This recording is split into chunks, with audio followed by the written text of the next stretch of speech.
नमस्कार। स्वागत है आपका अनंत एनालिसिस में। लोकसभा चुनाव का दौर है। एक तरफ इंडिया अलायंस है तो दूसरी ओर एनडीए गठबंधन, दोनों एक दूसरे के सामने मजबूती से लड़ रहे हैं। लेकिन इन दोनों के समीकरण बनाने और बिगाड़ने में छोटे दल भी महत्वपूर्ण भूमिका निभा रहे हैं। खासकर उत्तर प्रदेश की बात की जाए तो उत्तर प्रदेश में कई छोटे दल भारतीय जनता पार्टी ने अपने साथ जोड़ लिए हैं। लेकिन पांचवें चरण का मतदान संपन्न होने के बाद जिस दल की चर्चा हो रही है, क्षेत्रीय दल की, वह जनसत्ता दल और राजा भैया।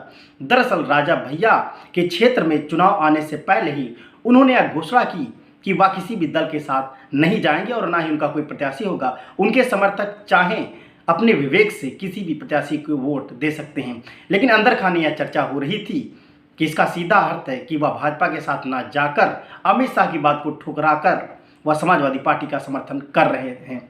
और समय बढ़ते बढ़ते ये चीज़ें सामने भी आ गई हैं। दरअसल कौशाम्बी के भारतीय जनता पार्टी के प्रत्याशी विनोद सोनकर से राजा भैया की तल्खियां जग जाहिर हैं और कहा जाता है उन्होंने चुनाव के ठीक पहले सपा प्रत्याशी को समर्थन दे दिया। इसके अलावा फिर बात करते हैं प्रतापगढ़ की। अभी प्रतापगढ़ में वोट नहीं पड़ा है और राजा भैया ने वहाँ पर अपने पत्ते भी नहीं खोले हैं। लेकिन सुल्तानपुर में राजा भैया और जनसत्ता दल ने समाजवादी पार्टी की मदद करना शुरू कर दी है, क्योंकि इसी का उदाहरण है कि छत्री नेता चंद्रभद्र सिंह सोनू और मोनू भैया नाम से जो दो छत्री नेता हैं वो समाजवादी पार्टी में वोटिंग के ठीक पहले शामिल हो गए, जो कि राजा भैया के खास माने जा रहे हैं। वहीं केंद्रीय मंत्री अनुप्रिया पटेल ने राजा भैया पर कटाक्ष किया था। अब मिर्जापुर में पहली बार जनसत्ता दल समाजवादी पार्टी के साथ खुलकर साथ आ गई है और राजा भैया के निर्देश पर वहां के जनसत्ता दल के जिला अध्यक्ष ने समाजवादी पार्टी के कार्यालय पहुंचकर अपना समर्थन पत्र सपा को सौंपा।